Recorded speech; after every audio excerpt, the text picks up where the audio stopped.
Sexta-feira, 7 de janeiro de 2022, a primeira sexta-feira do ano. O Jornal Rádio PT de hoje traz a reprise da entrevista com a Maria Eugênia, do projeto Memória Não Morrerá. Ela fala das homenagens às vítimas da Covid-19. Acompanhe também o modo petista de legislar do vereador Leonel Hadi, de Porto Alegre, Rio Grande do Sul. Bom dia, Maria Eugênia. Seja bem-vinda ao Jornal Rádio PT. Bom dia, Amanda, bom dia a todos os ouvintes. Gostaria de agradecer a oportunidade de estar aqui e falar um pouco desse trabalho de resistência que a gente vem construindo desde o início desse ano. Atualmente, a gente tem cerca de 23 painéis bordados, o que dá mais ou menos 50 metros de painéis e cerca de 3.500 nomes registrados nesse trabalho todo, que se a gente comparar com os nomes das pessoas que realmente se foram, 3.500 é apenas uma representação disso, né? Para a gente chegar a representar todos os nomes da maneira que a gente vem fazendo, a gente teria que ter mais de 8 quilômetros de painel, né? É uma coisa assim, gigantesca. As nossas perdas, o que vem acontecendo nesse país é uma coisa indescritível, né? E são perdas, são questões que vão ficar aí para depois da pandemia. Quando acabar a pandemia, as nossas questões não terão acabado, né? Não terão acabado porque a gente tem aí uma quantidade... Desculpa te interromper, a gente está num delayzinho aqui, né? Isso acontece. É ao vivo e é à distância, então a gente tem esse probleminha. Desculpa te interromper, mas eu acho que o que você vai dizer já está aqui também na minha pergunta, eu só vou dar uma estendida nela. Eu agradeço mais uma vez você ter aceito o nosso convite, né, para essa entrevista. Eu queria que você explicasse o que é o projeto, como é que aconteceu essa reunião de diversos coletivos de bordadeiras? Como é que foi esse encontro? Olha, o projeto é exatamente isso. É a tentativa que a gente vem fazendo de registrar e honrar a memória desses que se foram, porque a maioria das pessoas não pôde enterrar seus mortos, não pôde fazer esses ritos de passagem que são tão importantes para nós. Qualquer cultura tem um rito de passagem de alguém que se vai. E essas famílias receberam os seus entes queridos dentro de um saco preto, né, sem poder abrir, sem nada, e deixaram na porta dos cemitérios, dos crematórios, sem poder dar um abraço em nenhum familiar. Então, essa é uma maneira da gente poder, de alguma forma, resgatar esse ritual de passagem. Essa é uma coisa. Agora, a nossa reunião como coletivo já vem acontecendo. Nós já tivemos um trabalho imenso, conjunto, em prol da liberdade do Lula. Esses grupos participaram da criação daquele imenso tapete, eu não sei se vocês estão lembrados, que foi estendido no sindicato quando o Lula foi solto, né? Aquele tapete infinito. Então, todos esses coletivos já têm um certo hábito de trabalhar conjuntamente, o que é muito interessante, o que nos dá uma força muito grande. A força do trabalho coletivo, para mim, nesses últimos dias, tem ficado assim incontestável. É uma maneira muito importante da gente fazer resistência. Só é possível coletivamente a resistência, na verdade, né?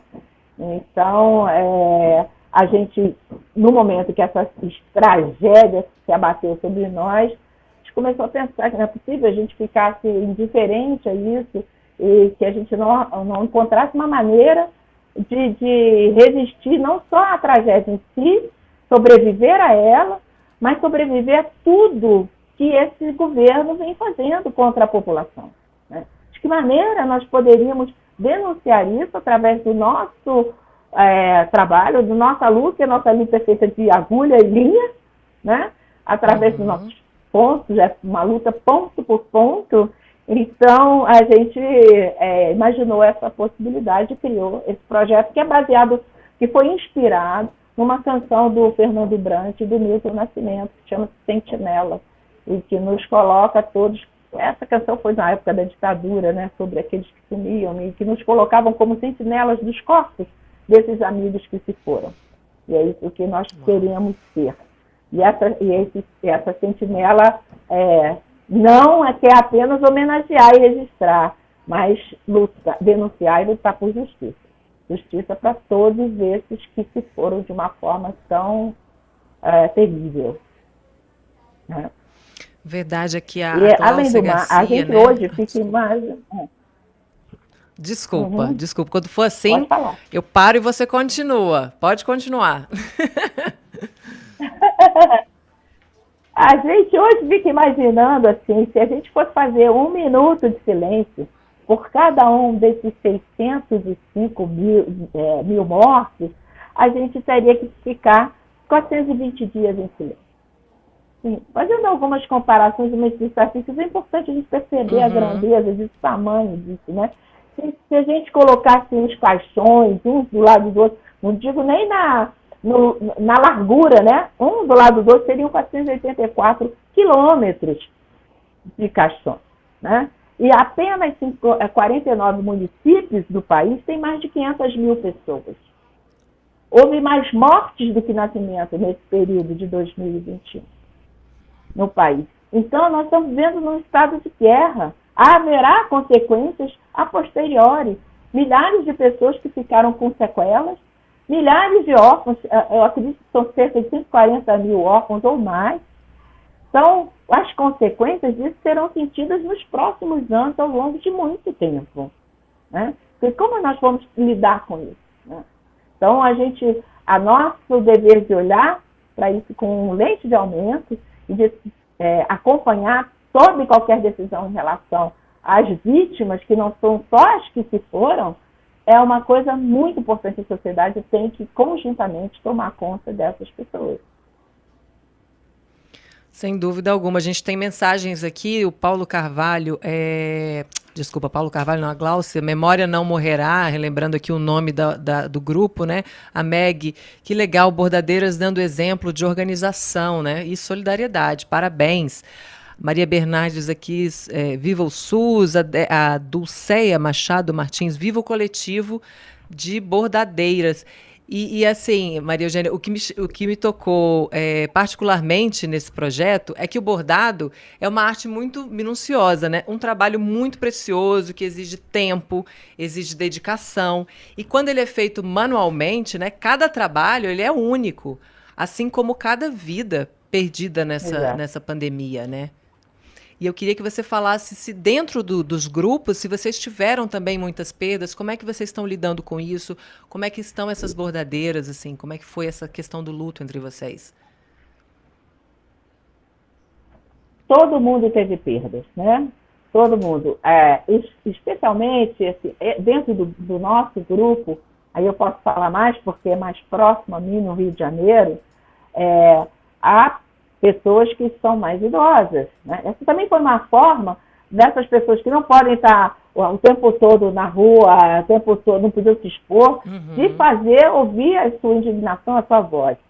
Agora, há pessoas que perderam muitos amigos e pessoas próximas, até por conta da idade, são todos mais idosos, então justamente no começo da pandemia perderam muitos amigos. Então, a Carmen, que é uma dessas pessoas, dizia assim, eu não sei se eu vou conseguir bordar os nomes dos meus amigos, vai ser muito dolorido e tal. Uau. E aí, no momento que ela começou a bordar, ela falou assim, olha, isso tá, para mim, isso está me servindo de consolo. Eu estou me despedindo de um por um. Agora eu estou podendo me despedir desses amigos. Então, teve esse aspecto também de consolo para todas nós. Foi uma maneira da gente, inicialmente, fazer essa rede de apoio mútuo, né? E na medida que a gente foi sofrendo cada vez mais com o descaso do governo, isso assumiu um aspecto de indignação e de resistência a todo o mal que está se abatendo sobre nós. Né? Uma demonstração muito forte, embora delicada, muito forte do que vem acontecendo conosco, né? E é visível no trabalho a participação coletiva de muitas pessoas, que cada um também, é como a caligrafia, cada um borda de um jeito. Cada um tem uma maneira de se expressar através do bordado. Então, esse mix aí, essa miscelânea de soluções é uma coisa muito interessante também. Eu acho que demonstra também que não saiu da cabeça de alguém sozinho, ele é resultado realmente de um dar as mãos, que é uma coisa muito muito feminina também. Embora a gente tenha bordadores, né? Esse tipo de relação de dar as mãos de sororidade é uma coisa também muito feminina também. Então, acho que o trabalho tem servido para isso e poder estar aqui em Brasília, no momento da finalização da CPI, foi uma coisa muito importante para que o Brasil todo saiba e que quem quiser mandar os nomes dos seus parentes para a gente tem um e-mail que pode ser usado para isso. Você pode falar qual é o e-mail, Maria Eugênia?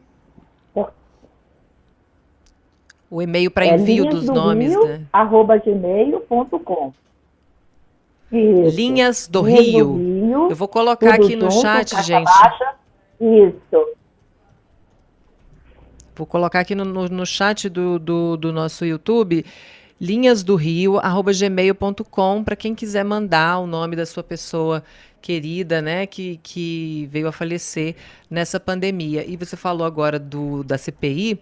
Vocês estiveram na sessão, né, de leitura do relatório e mostraram esse trabalho aos senadores, né? A gente tem umas fotos, né, produção, desse encontro, olha aí, da apresentação dos painéis aos senadores lá numa sessão da CPI essa semana. Olha que trabalho lindo, é muito delicado, é muito sensível, sem dúvida nenhuma. E se você olhar, se você notar, esse trabalho, os corações são bordados assim individualmente. A partir de um determinado momento, pessoas da mesma família faleceram. Então, são colocados corações juntinhos. E aqui embaixo, à direita da foto, você tem uma rosácea. São 7 pessoas da mesma família, 5 pessoas de outra família. É um retrato, assim, dessa tragédia, assim, famílias inteiras dizimadas, né? Eu me recordo que quando eu estava vindo para cá, minha mala estava muito pesada, eu tive que tirar um dos painéis, e justamente esse dos corações, e no despacho de bagagem. Aí eu mostrei, olha o que eu estou fazendo, aí a gente conversando com o pessoal, e a mocinha que estava me atendendo falou assim, eu perdi muitos amigos, muitos parentes. Tenho uma tia que perdeu as 3 filhas. Ela já é muito idosa, ela nem sabe ainda que perdeu as 3 filhas. Então, assim, a todo momento a gente esbarra com pessoas que sofreram por demais. São pessoas, são histórias de vida, né? E a gente não pode se esquecer disso. O governo não pode ficar insensível a isso. Não pode. Um país que não cuida dos seus cidadãos, que não cuida dos seus, o que a gente pode esperar de um país como esse? Não tem. Que futuro a gente pode esperar para o Brasil? Né? Se a gente continuar nesse nível de insensibilidade... Não podemos normalizar essa tragédia de maneira alguma, né? A Josi Negreiros diz aqui, é imensurável as consequências dessa tragédia, as vítimas são uma parte, né, dessa tragédia, as familiares ficarão marcados para sempre, porque tem isso, não são só as mortes, né, tem essas famílias enlutadas e sem nenhum consolo, né, com essa sensação de injustiça muito, muito forte. Isso Maurício fala aqui também, sem falar nos sequelados, que não terão uma vida fácil daqui para frente, né? Kátia Maria diz, bordadeiras fantásticas, parabéns, não deixaremos que sejam esquecidos. E a Gláucia Garcia deixa aqui também uma mensagem dizendo que o Linhas do Rio vai fazer uma vigília no próximo dia 26, na terça-feira, para acompanhar a votação do relatório da CPI da Covid. Estaremos na Cinelândia recolhendo e bordando nomes. Olha, que coisa mais linda, gente. Eu estou me arrepiando o tempo todo aqui conversando com você, Maria Eugênia. E eu vi que atrás de você tem uma bandeira, né, que vocês também trouxeram para a sessão da CPI. Você tem como mostrar para gente? É, Vamos abrir a tela dela para ela mostrar? Deixa só você na tem. tela para a gente conseguir ver. Olha isso. Deixa eu O que sair está para você escrito ver a ali na bandeira. bandeira, nessa Pronto, bandeira do Brasil? essa memória não morrerá. É exatamente Memória não morrerá, o nome do projeto. o nome do projeto. É o Memória Não Morrerá. É uma bandeira enlutada, né? Uma bandeira do Brasil enlutada. Deixa eu ver se eu consigo mostrar um pouco melhor. Eu teria que levantar aqui. Vai dar maior confusão. Fica à vontade. Já está caindo tudo. Não tem... vai ser ela tá presa ali com outras coisas. Não, fica tranquila. Eu acho que tem foto, não tá tem produção. Aqui. Acho que a gente tem foto dela na sessão da CPI. Ah, tá. Não, eu acho que sim, eu posso mostrar. A produção aqui, tá sem a foto. Pronto, Memória Não Morrerá. É, Olha aí, mas e ela cada tem... fitinha dessa é o nome de uma pessoa, né? Olha os nomes, gente. Exato, exato. Olha exato. isso, que loucura. Isso. Trabalho manual, teve trabalho amigos que único encontraram. Amigos que encontraram o nome de pessoas amigas aqui. Eu estive aqui no acampamento dos indígenas. E aí tem vários aqui, né? Josimar José Guajajara, o próprio Amuim Arucajuma, que tem uma homenagem especial para ele, foi o último representante do povo Juma. Quer dizer, assim, acabou, esse povo acabou, não tem mais. Né? Então, foi assim foi uma coisa assim muito, muito importante a gente ter conseguido nesse período fazer essa homenagem e fazer esse registro, né?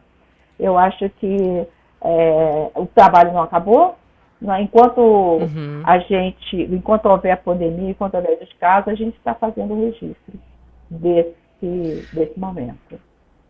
Exatamente, um trabalho permanente, né? Vocês já expuseram também esses bordados em outros espaços, né? E eu queria saber o que vocês planejam, para onde ainda vão esses bordados do projeto. A gente já sabe que na terça-feira tem na Cinelândia, não só a exposição, eu também queria saber se vocês têm redes sociais, site, que a gente possa divulgar aqui, para quem quer conhecer um pouquinho mais da história, né, do Memória Não Morrerá. Então,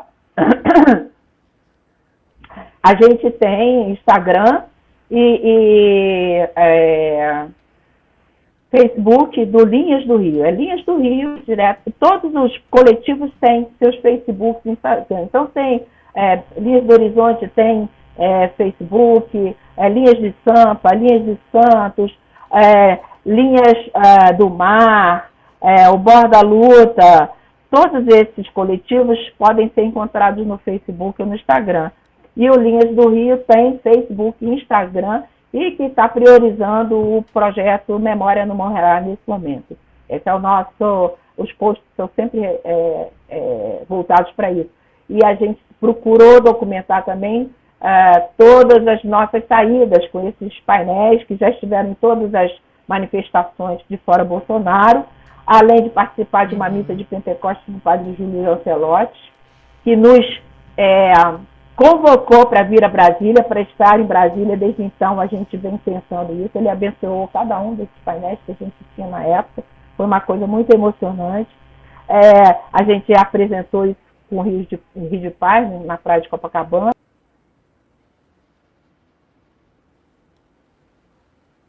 Eu acho que travou aqui para Maria já Eugênia. Voltou. No mês de junho e julho.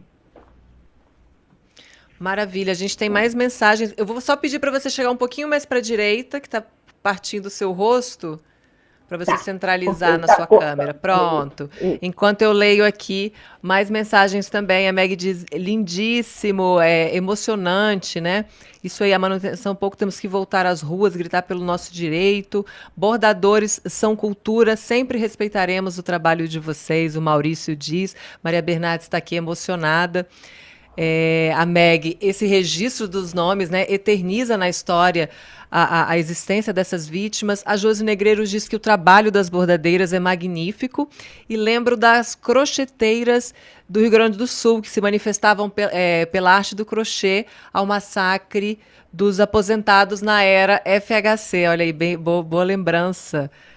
Tá todo mundo aqui muito emocionado com o trabalho de vocês, né? O Eterno, aqui a Rádio PT também relembra do Daniel Azulay, que tá bordado na bandeira, né? Que o nosso país, que a gente não deixe esquecer, jamais deixaremos serem esquecidos. Trabalho lindo e emocionante. Olha aqui a Gláucia falando de novo, né, do evento na Cinelândia. Linhas do Horizonte, a Gláucia Garcia colocou aqui, gente, no chat, todos os nomes, assim, dos coletivos. Linhas do Horizonte, Pontos de Luta, Linhas de Sampa, Linhas...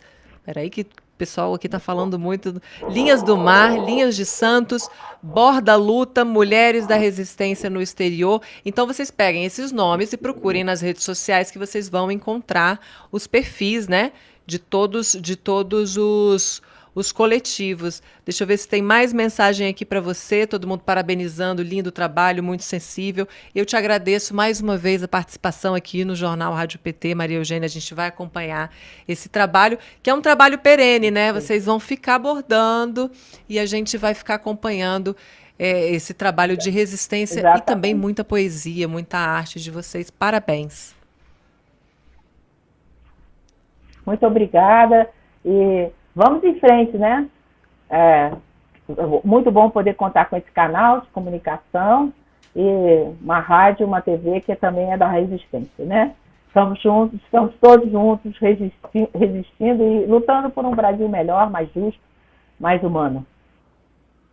É isso aí, cada um à sua maneira. Parabéns pelo trabalho, muito obrigada, bom dia.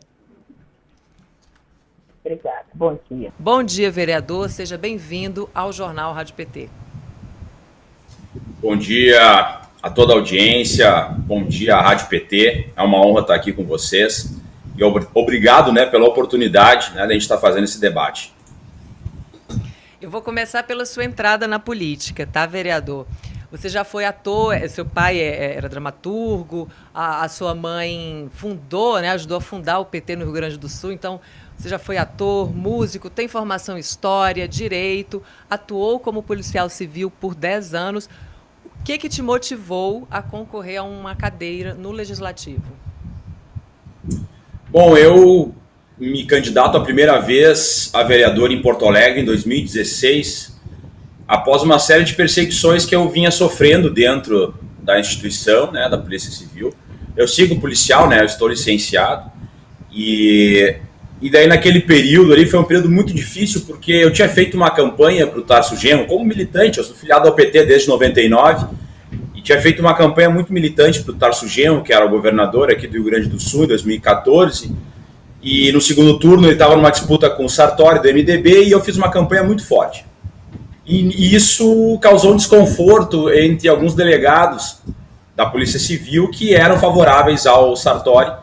E aí eles começaram uma série de perseguições a partir de 2015, colocando vários procedimentos administrativos. E o último deles, o meu pai, inclusive, estava em coma, né? E aí eu pensei, bom, eles acham que por eu ser filiado eu tenho alguma, né, tem algum deputado, alguém me favorecendo. Eles vinham atrasando salários, cortando ponto. Aí eu pensei, olha, eu acho que é o momento, então, de fazer o combate de outra maneira, né, fora da instituição, para lutar pelos servidores públicos, pelos trabalhadores e também para me proteger, né, nessa situação. E também considerava naquele período que o PT não dialogava sobre segurança pública, não tinha representantes da pauta da segurança pública. Então eu acreditava que era uma forma de ter uma inserção, né, nesse meio. E aí eu me candidatei, faltaram 80 votos para me eleger em 2016. Foi uma campanha que eu fiz sozinho, praticamente, eu e mais um amigo que fazia os vídeos. A gente não tinha recurso, não tinha nada, a gente não era conhecido. Dentro do partido eu era militante, mas não era uma pessoa vinculada, né, aos setoriais ou nada disso. Então, foi por muito pouco, assim, foi meio uma surpresa em 2016. Aí, em 2018, me candidatei a deputado estadual, fiz uma campanha muito forte anti-Bolsonaro.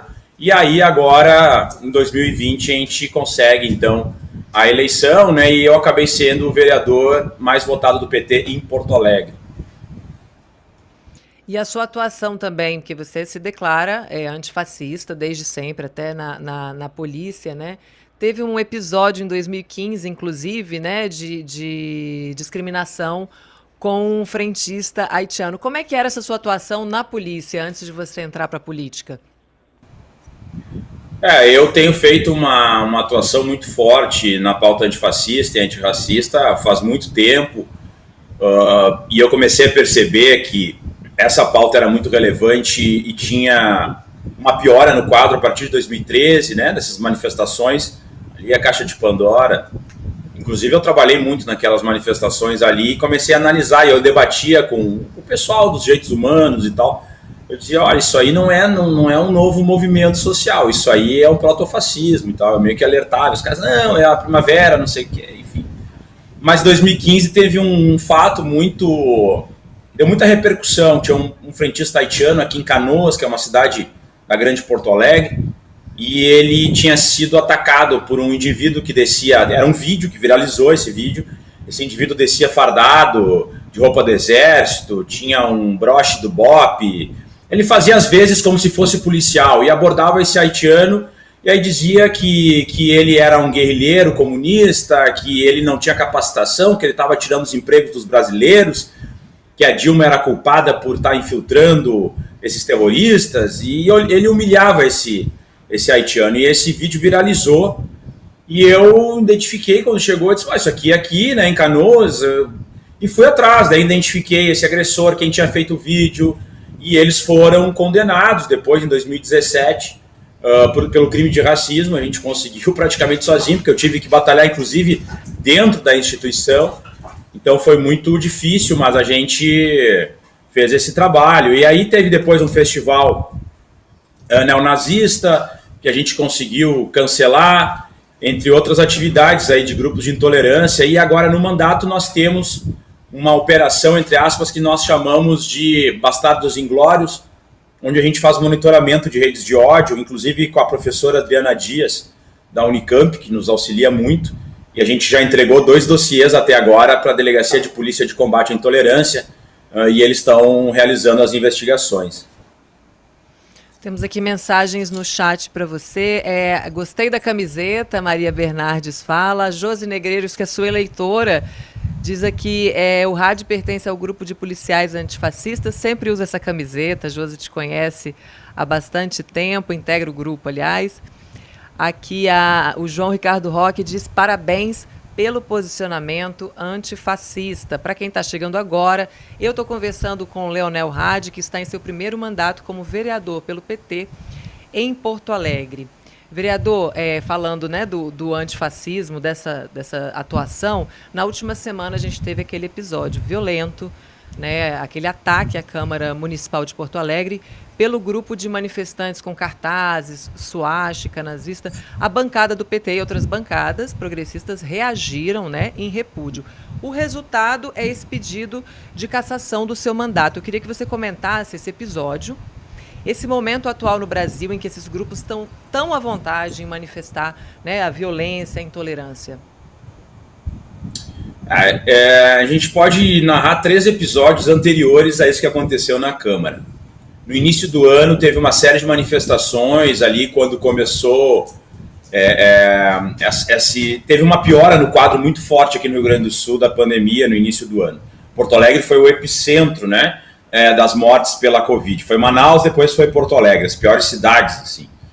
E alguns manifestantes começaram a pedir a cassação do governador Eduardo Leite. Cassação não, o golpe. Eles pediam que tivesse uma intervenção militar e o Eduardo Leite fosse, né, retirado do poder, etc.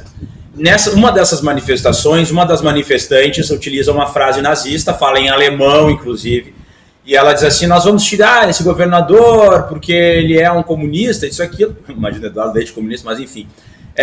E eu vou falar uma frase em alemão. Daí ela diz a frase em alemão, e aí ela diz, o trabalho liberta, não é isso que nós sabemos e tal. E essa frase, o trabalho liberta, para quem não sabe, é a frase utilizada em todos os campos de concentração, principalmente em Auschwitz. E ela fala em alemão ainda, então quer dizer, nitidamente, né, existe uma apologia. Ali eu faço um boletim de ocorrência e exijo de algumas vereadoras da extrema-direita aqui de Porto Alegre que se posicionem contrárias a essa manifestante, já que elas faziam parte do mesmo grupo de WhatsApp que a gente estava monitorando, né? E a gente sabia que elas estavam organizando aquele ato. Nisso já tem meu primeiro pedido de cassação do mandato, porque eu exigi que elas se pronunciassem contra uma fala neonazista. Bom, aí a gente consegue aqui se articular, elas fazem boletim de ocorrência e tal, a gente consegue se articular e derruba esse pedido de cassação. Depois nós temos um outro ato, que é um ato que ficou famoso no Brasil inteiro também, que é uma encenação da Ku Klux Klan aqui no Parcão, que é o centro, né, da extrema-direita de Porto Alegre, do Rio Grande do Sul, e nesse ato eles simulam um enforcamento de um negro e tal, depois eles dizem que é um ministro da STF, mas enfim, tem um indivíduo com a mesma roupa da Ku Klux Klan ali, fazendo dramatização. Aí eu vou lá também, registro o boletim de ocorrência, etc, etc. E nós temos daí o terceiro fato, então, que é essa situação que aconteceu aqui na Câmara, né, na semana passada. E aí a gente vai entender por que eu estou falando desses outros dois anteriores, né? O que acontece aqui em Porto Alegre? Nós temos a votação de um veto do prefeito ao passaporte vacinal. É bom que se diga que o passaporte vacinal, o decreto estadual, ele está vigente, então quer dizer, era um debate inócuo, mas era simbólico, né? A Câmara deveria ter mandado uma mensagem para a população de que não é negacionista, mas enfim. Sabendo que teria essa votação, esse grupo vem para a Câmara na segunda-feira, né, da semana passada, e já começa a causar tumultos aqui. Eles tiram a máscara, ficam tomando água, aquela coisa de, estou tomando água, então eu posso ficar sem máscara, porque dentro da Câmara é obrigado. Já provocando, né, cruzando os braços, mostrando que são fortes, etc. Um deles invadiu, inclusive, o plenário, distribuindo materiais ali para os vereadores, intimidando, algo que nem nossos assessores podem acessar. Aí o que ocorre? Eles não é votado na segunda-feira e eles retornam na quarta-feira. Na quarta-feira eles retornam com ônibus fretados, com camisetas uniformizadas, assim, quer dizer, cartazes uniformizados, muita gente financiando esse grupo. E eles já vêm de uma outra atividade na Assembleia Legislativa do Rio Grande do Sul, que é perto da Câmara, e já descem para a Câmara. Nesse contexto, já começam as provocações. Um dos vereadores, inclusive que é da base governista, faz um discurso muito duro contra o negacionismo, contra o grupo antivacina, e esse grupo já começa a agressões a esse vereador, e nesse momento se levanta no meio da plateia uma grande suástica, um cartaz com uma grande suástica. Daí, vendo essa situação, os vereadores e vereadoras pedem para a presidência da casa e dizem, olha, tem um crime acontecendo aqui, tem que tirar essa pessoa, etc, etc. Começa o tumulto. O presidente da Câmara, em exercício naquele momento, que inclusive é o líder do governo, ele exige que seja retirada a pessoa e o cartaz. E aí que começa a confusão, porque daí eu vou lá para a plateia e digo o seguinte, não é essa pessoa, não pode sair daqui. Nós temos um crime de racismo. Tem aqui a materialidade que é uma suástica, tem a pessoa que levantou esse cartaz, essa pessoa tem que ser identificada e esse cartaz tem que ser apreendido, nós vamos fazer um boletim de ocorrência, tem uma prisão em flagrante. E aí os seguranças dão de ombros, viram de costas, dizem, não, volta para o plenário que aqui a gente resolve, essa pessoa foge e ela passa o cartaz para um segundo indivíduo, que é o que mais aparece nos vídeos depois, para quem assistiu, que é o Antônio, e ele segura esse cartaz. E aí eu digo, não, pera um pouquinho, alguém tem que ir lá identificar essa pessoa e esse cartaz eu vou apreender aqui porque isso é crime. E aí começa aquela resistência, os seguranças querendo nos retirar dali, eu dizendo, não, eu vou pegar esse cartaz porque tem um crime aqui, qualquer um do povo pode dar flagrante, eu vou dar flagrante e tal. E aí começa aquele empurra até onde eu arranco esse cartaz, né? Eu arranco o cartaz da mão dele, e aí começa uma série de agressões ali, de socos contra vereadores, contra assessores, e começa uma grande pancadaria dentro da Câmara Municipal. E aí uma das lideranças da extrema-direita, que depois disse que vai pedir a cassação do meu mandato, né? Porque já teve uma, mas provavelmente eles vão fazer várias, né? Ela, que é a mesma lá daquela situação, da frente do Palácio Piratini, que fez aquela frase nazista, que eu exigi que ela se posicionasse, ela não se posicionou, é a mesma pessoa, que é o mesmo grupo, né? Aí que eu queria chegar, um dos líderes é inclusive o que fez a dramatização da Ku Klux Klan. Então, quer dizer, é o mesmo grupo que está agindo sempre de forma racista, mas nunca é racismo, né? E aí ela pede para que o grupo se retire. Quando o grupo está se retirando, tem aquele outro vídeo que ficou famoso da mulher que chega para as vereadoras negras e dizem: vocês são lixo, vocês são minhas empregadas. Porque estavam saindo do plenário, né? E aí ela chega e diz aquilo ali. Eu tô voltando para o plenário. E aí eu vejo aquela situação e aí na sequência também até tem um vídeo meu, eu digo, olha, tem que identificar, tem que prender, tem um flagrante aqui, e mais uma vez os seguranças. E ontem até postei um vídeo sobre segurança dizendo que ninguém ia chegar e ninguém ia encostar no grupo, que não ia acontecer nada com o grupo, que era para eles registrarem em BO, quer dizer, os próprios seguranças da casa, que são guardas municipais. Então a segurança estava totalmente defasada, tinha poucos seguranças, acesso irrestrito, tudo errado, podia dar uma grande tragédia. Tinha camisetas lá dos invasores do Capitólio, né, que é a camiseta de Gadsden, que é uma bandeira amarela que tem uma cobra, né, Don't Threaten Me, estavam lá com essas camisetas. Houve agressões à minha assessora, o assessor do vereador Olibone do PT, o André, também foi agredido. Então foi essa situação lamentável que nós tivemos, né, e as mesmas pessoas sempre envolvidas, né, nessas três situações, é o mesmo grupo, as mesmas vereadoras que dizem que vão pedir minha cassação novamente.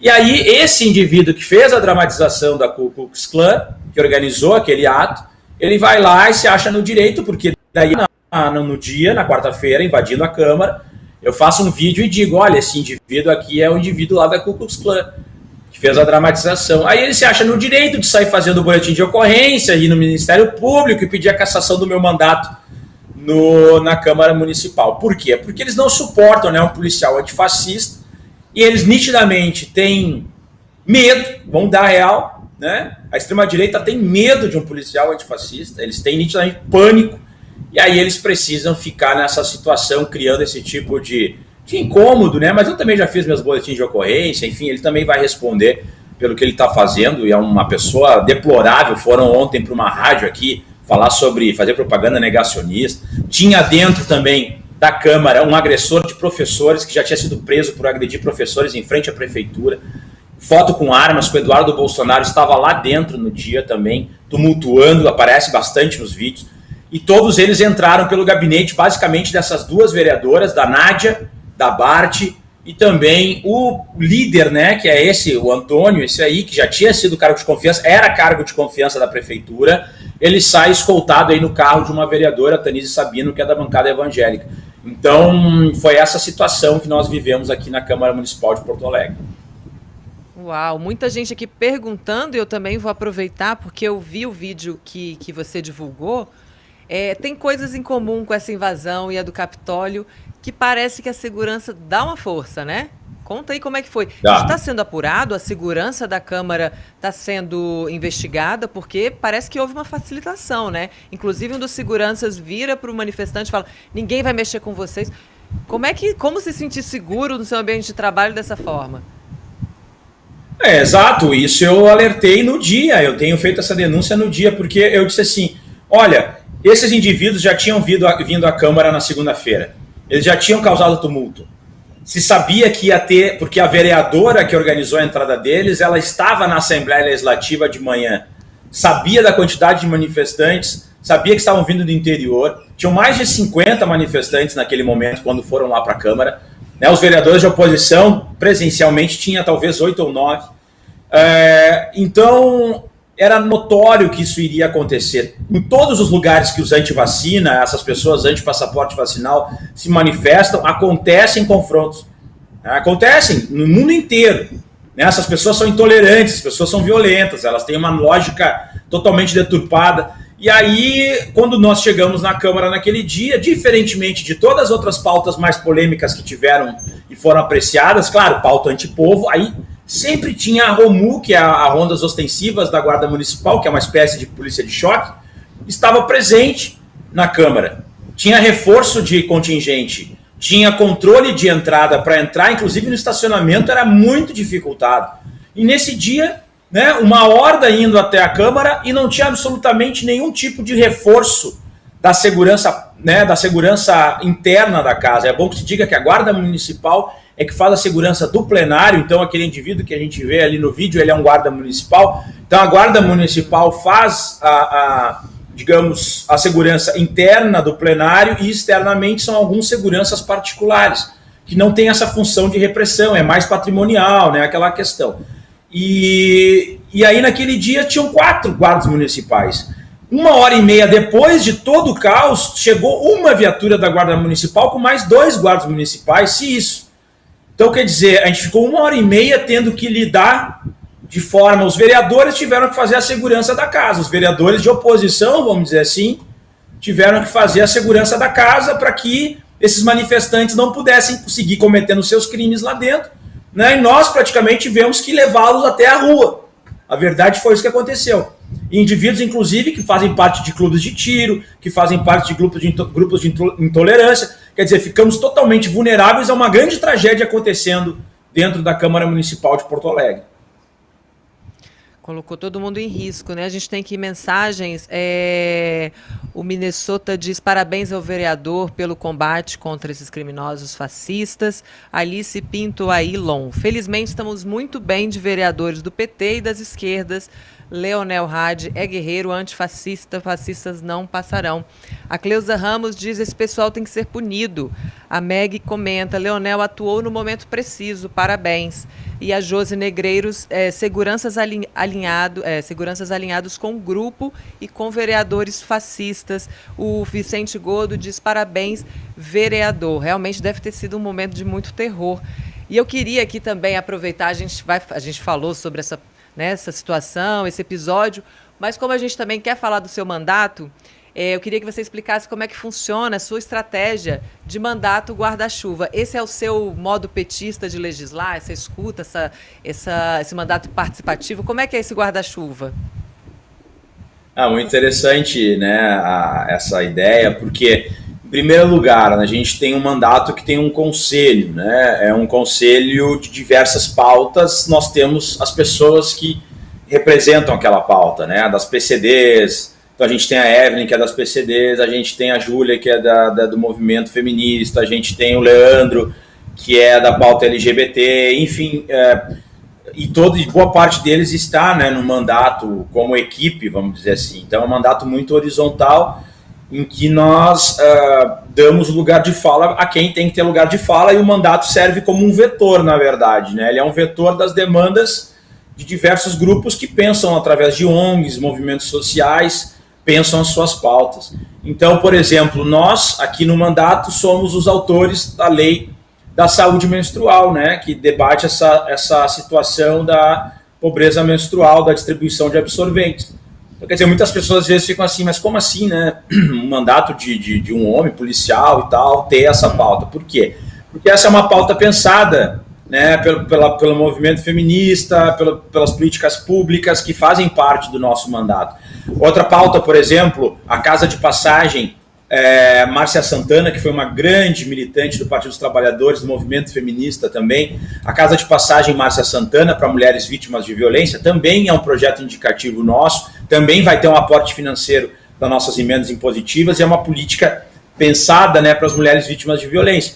Então, isso também é toda uma pauta trabalhada. Assim como nós temos apresentado também projetos para a população LGBT, principalmente a população trans e travesti, que é uma população que tem uma grande dificuldade no mercado de trabalho. Então, propusemos uma política de cotas nos concursos públicos e contratação e também uma política de empregabilidade, né? São leis que vieram, né, projetos de lei que vieram do nosso mandato. E entre outras pautas, por exemplo, direitos animais, né, nós temos diversas pautas transversais que têm uma relação direta com a participação de pessoas que não necessariamente, né, num primeiro momento, se identifiquem claramente com a minha, digamos, o meu personagem, vamos dizer assim. Mas o grande guarda-chuva do nosso mandato é o antifascismo e, com certeza, os direitos humanos.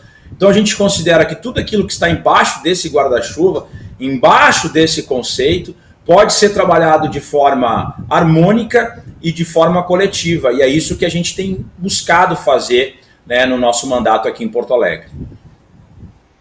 Aqui tem mais uma mensagem, o Leonardo Bastos, da TV e Rádio Repensar.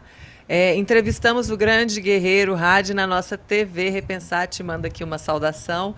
Eu queria te fazer um pedido antes da gente se despedir, que a gente está aqui no YouTube agora, mas a gente também tem a rádio web, né, que é a Rádio PT, e a gente transmite, a gente reproduz ao longo da nossa programação as saudações dos nossos quadros do PT e dos nossos convidados. Você pode deixar uma saudação? Eu vou dirigir um pouquinho, tá? Você diz seu nome, seu cargo, e você diz que também está ligado na Rádio PT, e aí assim, da maneira que você quiser, só para você se identificar e a gente deixar gravado em Lud. Vamos gravar essa saudação do vereador aqui também. Meu nome é Leonel Hadi, eu estou vereador em Porto Alegre e eu também estou na Rádio PT. Maravilha, gente. Olha que coisa boa. Essa entrevista de hoje, inclusive, vereador, vai virar um podcast, vai para o nosso perfil no Spotify e pode ser ouvida quantas vezes as pessoas quiserem. Quem perdeu, a gente, inclusive, pede a sua colaboração para divulgar isso nas suas redes também. Essa entrevista, a gente manda o material para vocês e a gente divulga aí e espalha bastante essa entrevista para quem não pôde acompanhar o Jornal Rádio PT de hoje. Muito obrigada pela sua participação aqui no jornal. Sucesso no seu mandato. Toda a nossa solidariedade nesse momento de luta contra o extremismo. Muito obrigada. Muito obrigado pela oportunidade. Eu só quero fazer uma denúncia, né? O presidente Lula sofreu uma ameaça de morte por um membro do judiciário aqui do Rio Grande do Sul, tá? Ele é concursado do judiciário. Nós fizemos essa denúncia e agora esse indivíduo ele entra no judiciário para pedir indenização civil, né, por danos morais, etc. Acontece que quem vai julgar esse caso é um juiz, um desembargador, que inclusive estava nas motociatas do Bolsonaro. Quer dizer, estranhamente foi feito o sorteio e caiu na mão desse desembargador. Eu só queria deixar essa denúncia, né, do que está acontecendo aqui no Rio Grande do Sul e dizer que estaremos sempre de pé lutando contra o fascismo e muito obrigado pela oportunidade. Como a gente sempre diz aqui, ninguém faz nada sozinho, até a vitória sempre. Muito obrigado, uma boa tarde, um bom dia, né, final de dia, uma boa tarde e contem com a gente.